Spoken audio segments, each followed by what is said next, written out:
I'll never forget the moment that my board chair slid that manila folder across the mahogany table. The leather creaked as he leaned back, and with casual indifference of someone discussing the weather, he said, "We need you to cut 20% of your staff and to make these budget numbers work, even if they're not achievable."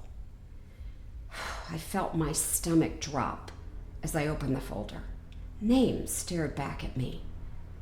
Real people with real mortgages, kids in college, dreams they were still chasing. That's when it hit me. I wasn't a CEO. I was a corporate hit person with an expensive suit. Let me take you back 2 years earlier, because the woman who sat in that boardroom was nothing like the person I used to be. When I first landed that CEO role, I thought I'd won the lottery. The corner office with the floor-to-ceiling windows, the six-figure salary that made my parents beam with pride, the respect that came when people heard my title at networking events. I'd convinced myself that those golden handcuffs were actually a crown. I believed the sleepless nights, the constant stress, the growing distance from everything I once cared about.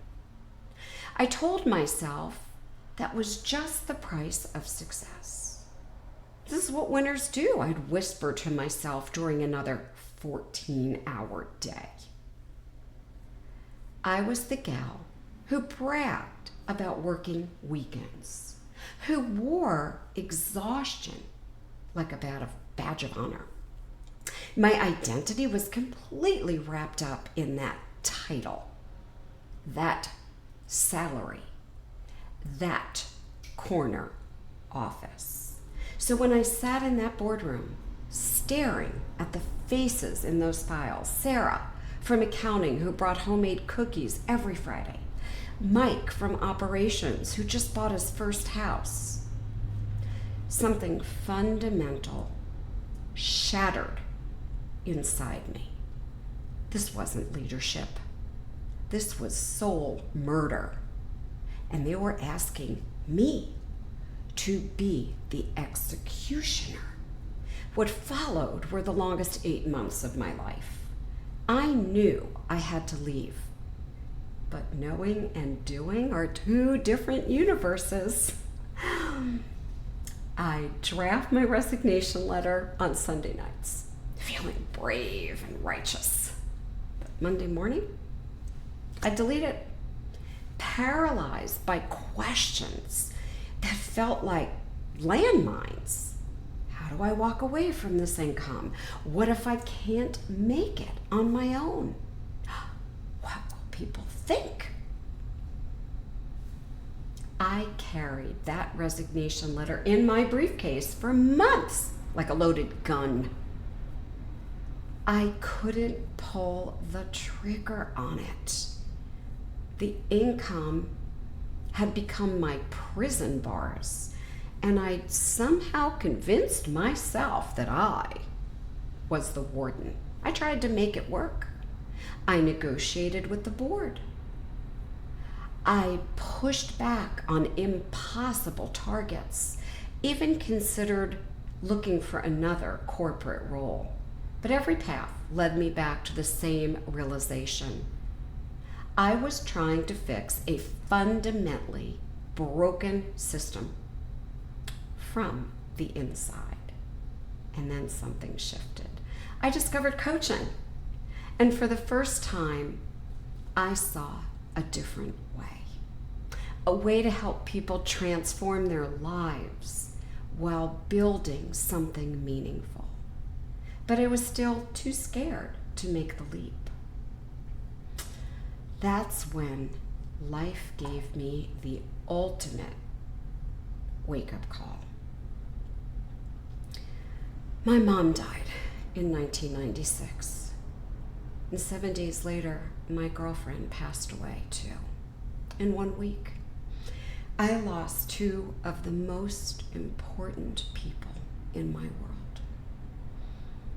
As I stood at those funerals, listening to eulogies about lives well lived, and lovely love freely given, I realized I was living someone else's definition of success while my own soul was suffocating. Life is short. Brutally, unfairly, devastatingly short. That's when I finally had the courage to hire my own coach. And through that relationship, I discovered something profound. The confidence I needed wasn't coming from somewhere, and it wasn't hiding somewhere. It was buried under years of playing it safe. The breakthrough came when I realized I wasn't trapped by golden handcuffs. I was imprisoned by golden fears. My coach helped me see that I'd been asking the wrong question.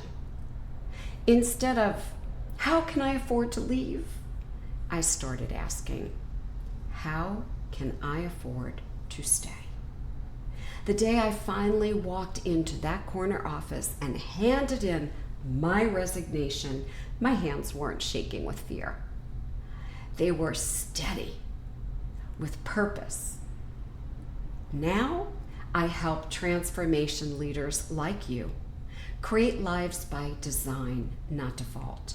I show them how to build businesses with systems that generate massive time freedom while increasing their impact, influence, and income. Because here's what I learned. All the money in the world isn't worth sacrificing your soul. Success without fulfillment is the ultimate failure. And sometimes the biggest risk is not taking one at all. I went from being a corporate prisoner to what I call a freedom architect.